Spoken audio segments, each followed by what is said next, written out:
දැන් මාස 25ක ස්ථාවර තැන්පතු සඳහා 10.75ක අසම සම පොලියක් LB යසෙසුරු.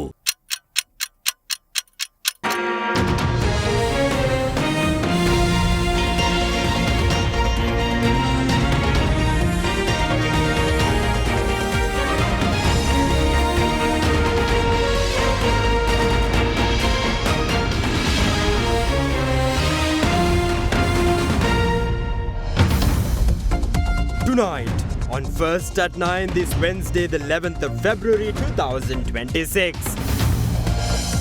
Sentenced. 12 accused sentenced to death over the murder of former MP Amarakirti Atukorala. Equal justice. Masterminds behind MP Atukorala's murder still at large and holding public office accuses the SLPP. Urges action against politically motivated destruction of property during the 2022 unrest. Nowhere to hide. No more political protection for drug traffickers, assures the president. Roadblocks. Speaker's aide obstructing investigations. SJP files complaint with the Bribery Commission. Kalin baby so rupial anuwakata. Kalin baby podi hamotamai. This is Derana First at 9. Live from Studio 24 in Colombo. Good evening and welcome to First at 9 on the Derana News channel. I'm Aditya Singh joining you live with the latest in Sri Lanka and around the world. Brought to you by the only Sri Lankan media network to rise to the pinnacle across all media platforms. Recognized as the best by every survey and beloved by the people. On your top story tonight, 12 convicts accused of assaulting and murdering former Sri Lankan Podujana Peramuna parliamentarian Amarakirti Atukorala and his security officer were sentenced to death by the Gampaha High Court trial at bar today. The ruling, delivered within 3.5 years since the first hearing, was a split decision, with High Court judges Rashanta Godevela and Rashmi Singapuli delivering the majority opinion, while presiding judge Sahan Mapa Bandara delivered the dissent. 23 of the 41 suspects were arrested in connection with the murders by the CID, were acquitted of all charges due to insufficient evidence, while 4 others were ordered 6-month imprisonment. On May 9, 2022, during the People's Struggle, Polonnaruwa District Parliamentarian of the Sri Lanka Podujana Peramuna, Amarakirti Atukorala, and his security officer, Police Sergeant Jayantha Gunawardana, were assaulted in the Nittambo city centre. The duo later succumbed to injuries. They were returning home from a public gathering at Temple Trees. Following a CID investigation led by Senior Superintendent of Police Hemal Prashantha, then Director of the Organised and Homicide Investigations Division, 41 suspects were arrested in connection with the murders. The arrestees included 2 university students, 3-wheeler drivers, local shop owners and other residents of Nittambuwa. Following preliminary hearing at the Kotagala Magistrates Court, the Attorney General filed indictments against the suspects before the Gampaha High Court. A special 3-member trial at bar was appointed to adjudicate the proceedings, comprising High Court judges Rashmi Singapuli and Rashanta Godevela, and presided over by High Court Judge Sahan Mapa Bandara. The indictments were filed under 14 separate charges. Although 2 defendants passed away during the course of the trial, the High Court proceeded with the hearing. Delivering the ruling, High Court Judge Rashanta Godevela clarified the verdict was jointly composed by himself and Judge Rashmi Singapuli, following careful consideration of all documents, evidence and video recordings. The judges emphasized that the unlawful assemble, which formed the basis of the case, escalated after the MP's security officer fired shots, prompting the assailants to give chase to the MP and his security officer. The court acknowledged that one of the most challenging aspects of the trial had been the identification of the suspects, as there were no eyewitnesses. For the first time in Sri Lanka, suspects were identified using facial recognition technology, which was accepted as evidence under the Evidence Ordinance. The court also noted that not all individuals captured on video were connected to the incident and that only those who participated in the crime were held accountable. According to the majority decision, 23 suspects, including 2 university students, were acquitted of all charges due to insufficient evidence. 4 others were convicted of participating in the unlawful assembly and were sentenced to 6 months imprisonment, suspended for 5 years. Each was also fined 10,000 rupees and ordered to pay 50,000 rupees in compensation to the families of the victims. Later, High Court judges Rashmi Singapuli and Rashanta Godevela convicted 12 other suspects of murder under Section 296 of the Penal Code. Subsequently, Deputy Solicitor General Janaka Mandara, who managed the case on behalf of the prosecution, addressed the open court and stated that the prosecution had filed murder charges charges against 31 suspects and charged 36 suspects with causing harm to the MP's vehicle. He added that as only 12 were convicted of murder, the Attorney General may move to appeal after the complete verdict is delivered. Subsequently, the 12 defendants convicted of murder took the dock and requested lenient sentences, claiming they were not directly involved in the murder and highlighting that they had families dependent on them. Despite the final statements, the High Court bench sentenced all 12 defendants to death, ordering that the punishment be carried out at the discretion of the President. The convicts were transported to Valikada prison. Central Finance giyot aduwa thawa. The Sri Lanka Podujana Peramunu today hailed the decision pronounced by the Gampa trial at bar sentencing 12 to death over the murder of former Polonnaruwa district MP Amarakirthi Athukorala. However, the SLPP believes that those who incited the violence that directly led to the murder must also be brought before the law despite them holding public office at the moment. All suspects who were sentenced to death are young men whose futures have now been destroyed. However, the men and women who influenced these individuals to torture and kill 2 innocent people by the side of the road, those who planted the seeds of hatred, are seated in Parliament today. We must question why the alleged masterminds behind this murder remain at large and continue to hold public office. At the time, Minister Lanka publicly stated that the Parliament should be set on fire. However, following President Ranil Wickremesinghe's assumption of office, no legal action was initiated over those remarks. We also believe that the law must be enforced against those who set residences and vehicles ablaze driven by political narratives. නීතියේ ආධිපත්‍යයේ ඒ ආකාරයෙන්ම ක්‍රියාත්මක වෙන්න ඉදිරි කාලයේදී සිදු වෙයි කියන බලාපොරොත්තු අපේ තියෙනවා. 2022 මාර්තු 31 වෙනිදා There was a large-scale attack on former President Gotabaya Rajapaksa's residence on March 31, 2022, during which state property was set ablaze. The accused were produced before the Gangodawila Magistrates Court and were later released on bail. During their release, they were welcomed by certain groups, including members of the legal fraternity, who treated them as heroes and offered encouragement. This historic court ruling should serve as a strong lesson to politicians who seek political gain through unrest and to those who blindly follow such cause. Today, none of the politicians or lawyers who allegedly encourage these suspects are present to support them. Only their parents stand by them. The ruling stands as a stark reminder that engaging in acts that seek destabilize the country carries severe consequences. කඩාකප්පල්කාරී වැඩවල සම්බන්ධ වීම නුවණ ක්‍රියාවක් බව නඩු තීන්දුවෙන් රටනම ඔප්පු කරලා පෙන්වුවා. A former Presidential Secretary Saman Ekanayake was further remanded until February 18th in connection with proceedings concerning former President Ranil Wickremesinghe's visit to the United Kingdom. The order was issued after Ekanayake was produced before the Fourth Magistrates Court today. Ekanayake was first remanded on January 28th under the Public Property Act. The prosecution alleges that Ekanayake portrayed a private tour of the UK as an official visit, leading to the misuse of state funds. Court was informed that documents related to the trip had been altered, prompting a request for an examination of handwriting which was approved by the magistrate.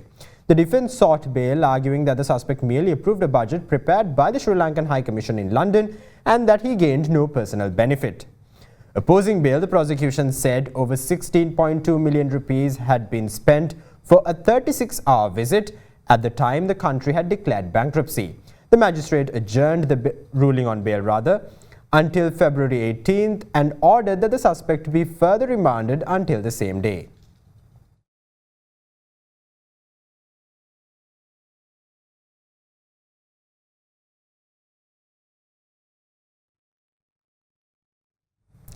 Now, in other court-related developments, Venerable Balanguda Kassapathera, along with 9 other suspects who were remanded over the alleged illegal enshrinement of a Buddha statue in Trincomalee, were released on bail today. The suspects were granted bail by the Trincomalee High Court when the case was taken up for hearing.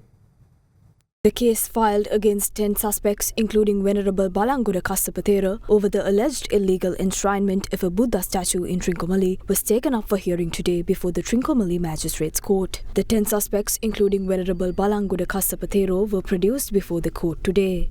A bail application filed by the defence before the Trincomalee High Court was also taken up for consideration during the proceedings. The defence counsel requested that the suspects be released on bail, noting that they had appeared before the court immediately after summons were issued and had been in remand custody for nearly 1 month. Counsel further argued that the suspects were accused of a statutory offence rather than a criminal offence. Attorney-at-law Sanjeeva Veeravikrama submitted that an offence would only arise if the physical landscape of the plot in question had been altered altered, adding that no such alteration had taken place. He further stated that no B report mentions criminal involvement by the petitioners with regard to the incident. The defence also urged the court to grant bail, stating that a rejection would result in public unrest. Addressing court, Attorney at Law Mahesh Kotagala stated that the petitioners would not admit fault merely to resolve the matter, as they were confident they could prove their innocence. Responding to queries raised by the judge, the State Council submitted that a prior complaint had been lodged regarding ongoing construction at the site. It was further argued that during the hearing of a related writ petition, it had been clarified that the construction was permanent in nature and therefore constituted an offence under the Coastal Conservation Act. Accordingly, the state objected to bail being granted. Considering the submissions made, High Court Judge N.M.M. Abdullah ordered that all 10 suspects, including Venerable Balangoda Kasapatera, be released on bail. Now, despite the government's ban on tractor-mounted winches for seine net fishing, the prohibited equipment has been observed to be in use in several parts of the island. Meanwhile, fishermen protesting the ban in front of the Presidential Secretariat are challenging authorities to substantiate claims that winch-assisted seine net fishing causes environmental damage. The Satyagraha initiated by seine net fishermen 6 days ago in front of the Presidential Secretariat continued today. Protesters are demanding that the government lift the ban on the use of tractor-mounted winches in seine net fishing. Protesting fishermen are challenging the government to prove its claim that winch-assisted seine net fishing causes environmental damage. Amid the ongoing protest, some fishermen in other areas have reportedly suspended operations in a show of solidarity.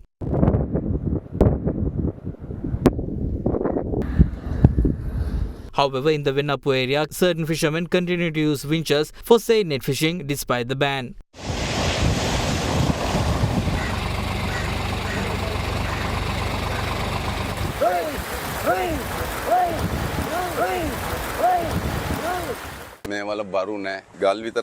We do not use net sinkers, only stones. This winch is the only assistance available to us. Unlike in the past, it is difficult to recruit seine net fishermen. Most have grown old. We do not disturb the seabed or destroy corals. This traditional livelihood of ours have been annihilated. What should we do now? The Deputy Minister of Fisheries destroyed us. President Anukumara Disanayake claims that drug traffickers will be provided political protection no more. He made these remarks while participating in the Nurali district edition of the National Mission A Nation United aimed at eradicating illicit narcotics. The Nuwara district edition of the National Mission A Nation United aimed at eradicating illicit narcotics was held this afternoon under the patronage of President Anukumara Disanayake at the Gregory Lake Park in Nuwara. Cabinet ministers, MPs representing the opposition, high-ranking officers of the military and the police, government officials, religious leaders and local residents participated in the program.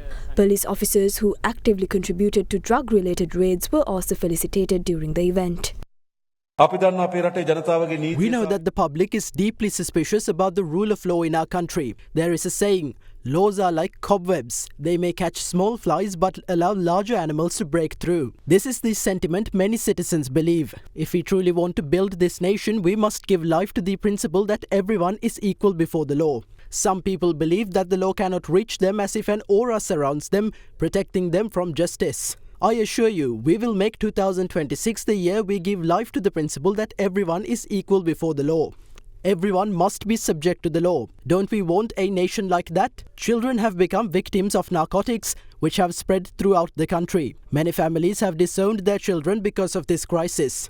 Remember, this disaster has permeated every corner of our nation. None of us has the right to ignore it. We have witnessed how it has spread across the country. What will happen if we remain inactive? The problem will only escalate. In the past, the biggest connection to narcotics was politics. Politicians protected drug traffickers and gave them power, allowing them to expand. This is the truth. But we are a government that has completely removed that protective barrier. We have given full freedom to our security forces to resolve this issue. We have no criminals to protect. We have no drug traffickers or drug businesses to defend. Be committed to fulfilling your duty, and we will provide you with the freedom and protection you need.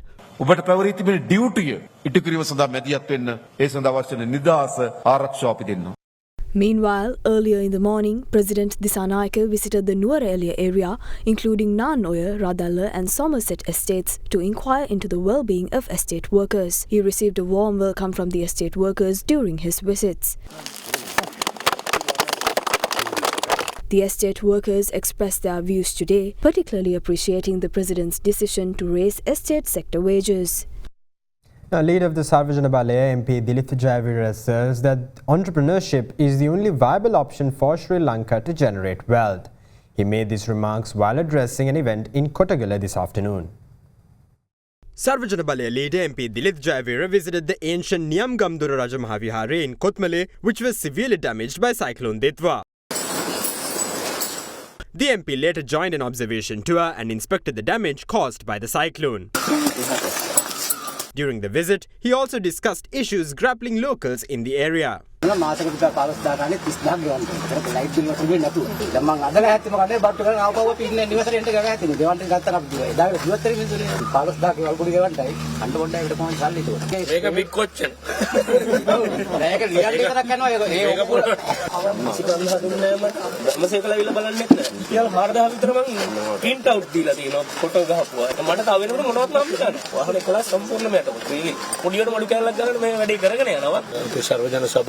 අපේ අරමුදලින් මේකට කරච්චි ගහදා ගන්න දෙන්න පුළුවන් ටික අපි උදව් කරන්න. හරියට ඔකේටකන් හිටියම ඉතුරු ටිකක් නැති වෙනවා.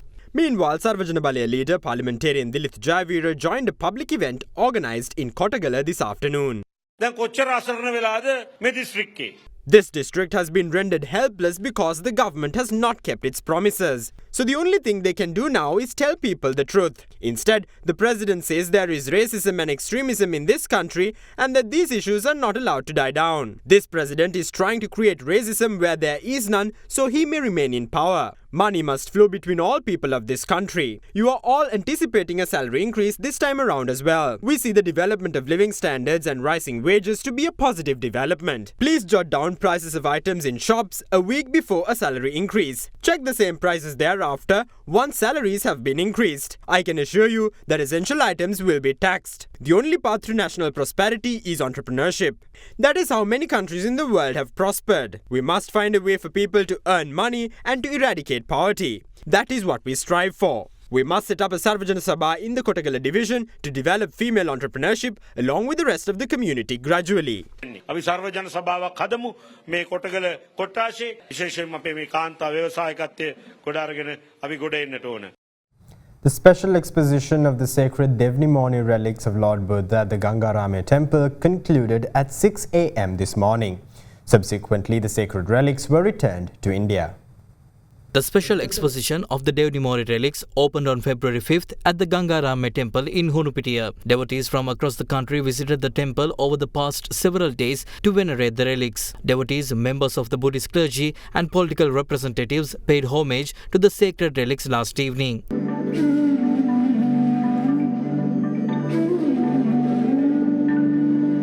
Public access to worship ended at 6 a.m. today, after which sacred rituals were conducted.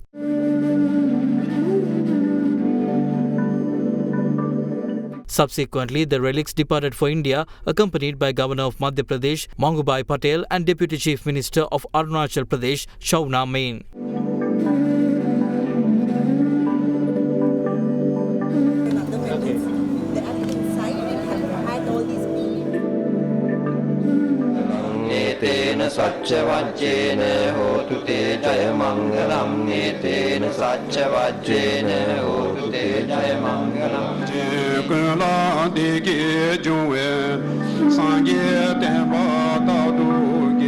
We are profoundly grateful to the Government of India, the Honorable Prime Minister of India, Sri Narendra Modi, for his visionary leadership and for the great respect shown towards the Buddha Sasana and the shared Buddhist heritage of our two nations. I also express our heartfelt thanks to His Excellency, the President of Sri Lanka. Also like to extend our special appreciation to the High Commission of India in Sri Lanka for their unwavering commitment. It is estimated that more than 1 million devotees visited to pay their respects. Though the sacred relics now return to their homeland, the spiritual inspiration they have awakened within us will remain forever. Following the religious ceremonies, the Devnimori relics were transported in a motorcade to the Bandaranaike International Airport at around 9:45 a.m. පින්සිට ඇති කරගත් හැම දෙනාටමත් මේ පිනේ කුසලය එකලෙසින් හේතුවක් වාසනාවක් වේවායි අපත් ප්‍රාර්ථනා කරනවා.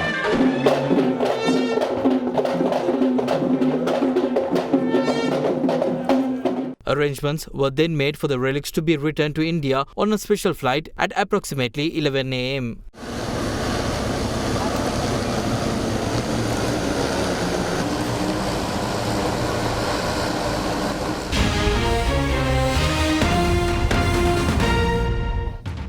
Welcome back. Now in further local updates, a group of Samagi Janabalawegaya parliamentarians today filed a complaint with the Bribery Commission alleging that the Speaker's personal secretary is obstructing an investigation related to a complaint filed against the Speaker.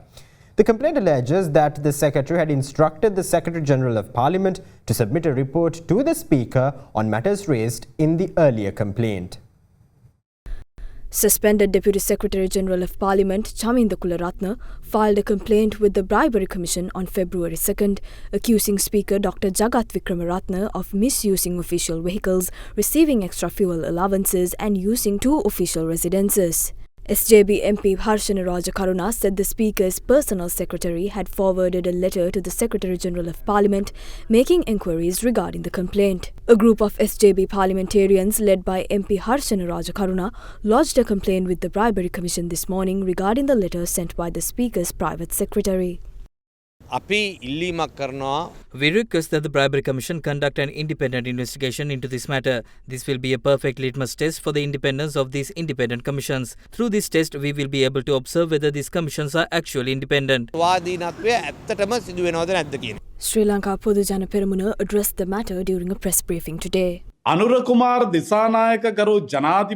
Although President Anura Disanayake and his disciples proposed to establish ethical politics within this country, these ethics are being challenged by their own government. The time is right for the incumbent speaker to follow in the steps of his predecessor, Ashoka Ranwala. That is why I question the government on who the next speaker will be. In a separate development, a group including SJB MP Mujibur Rahman lodged a complaint with the National Medicines Regulatory Authority today, calling for an investigation into the quality of certain cancer medications. A major concern has arisen regarding imported cancer medications. Certain medications are unavailable at the Maharagama Hospital. Consequently, doctors prescribe that those medications be purchased externally. The prices of these medications range from 30,000 to 80,000 rupees. However, medical tests conducted to assess the effect of these medications have revealed no improvement in patients. The national authority authorizes the import of these medications to Sri Lanka. Investigation should be launched as soon as possible and intervention should be made to halt this racket. The Medicines Regulatory Authority and the Minister can no longer claim that there is no drug mafia. You have been empowered by the mafia. Separately, MP Dayasiri Jayasekara visited the Presidential Secretariat this morning, seeking to obtain, under the Right to Information Act, the recommendations of the Presidential Committee on the proposed removal of parliamentary pensions. What the Chitrasiri report says on this matter is very important. Without knowledge of that, we cannot debate the issue in Parliament. These 360 parliamentarians are not a significant burden to the country. I was recently contacted by the spouse of a former parliamentarian. She had used the pension as collateral for a bank loan. If payment is terminated, how will the bank recover the money? There are several similar practical issues. However, this government is not practical, so they can do as they please. We request that the provisions of the bill be enforced from the day one of its enactment. We don't need pensions. However, continue pension payments for current beneficiaries. The Department of Trade and Investment Policy announced that it has begun the stakeholder consultation on proposed tariff reforms under the 2026 budget. The initiative, led by the Ministry of Finance together with the Ministry of Industry and Entrepreneurship Development and the World Bank. Accordingly, an awareness and consultative program was held yesterday in Colombo, bringing together key stakeholders involved in tariff policy development. The event was attended by Deputy Minister Chaturanga Besinghe and Treasury Secretary Dr. Harshana Surya Peruma. According to the statement, the proposed tariff structure has been developed in line with the United Nations broad economic classification system to ensure international consistency, with reforms expected to strengthen domestic industries, improve fiscal sustainability and facilitate trade.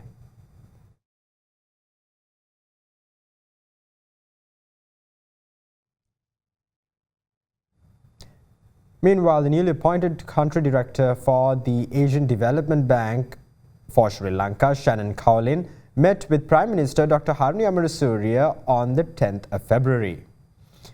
The Prime Minister welcomed the delegation and extended congratulations to the newly appointed country director. She acknowledged the long-standing partnership between the Asian Development Bank and Sri Lanka and expressed her appreciation for their continued engagement and support. The Prime Minister also conveyed her gratitude for the ADB's assistance in response to Cyclone Ditwa. The ADB delegation reiterated its readiness to further assist Sri Lanka during the post-cyclone recovery phase, including rebuilding and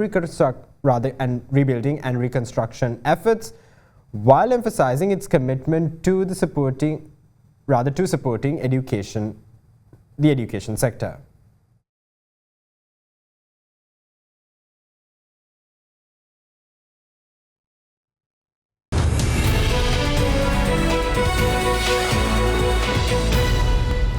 Welcome back. Now in your business news, the Colombo Stock Exchange closed in positive territory today as a result of price gains in counters such as Navaluka Hospital, Central Finance Company and Cargill Salon. The benchmark ASPI gained 0.02% to close at 23,655.68, while the more liquid S&P Sri Lanka 20 increased by 0.09% to end the day at 6,611.52. Market turnover was 3.35 billion rupees.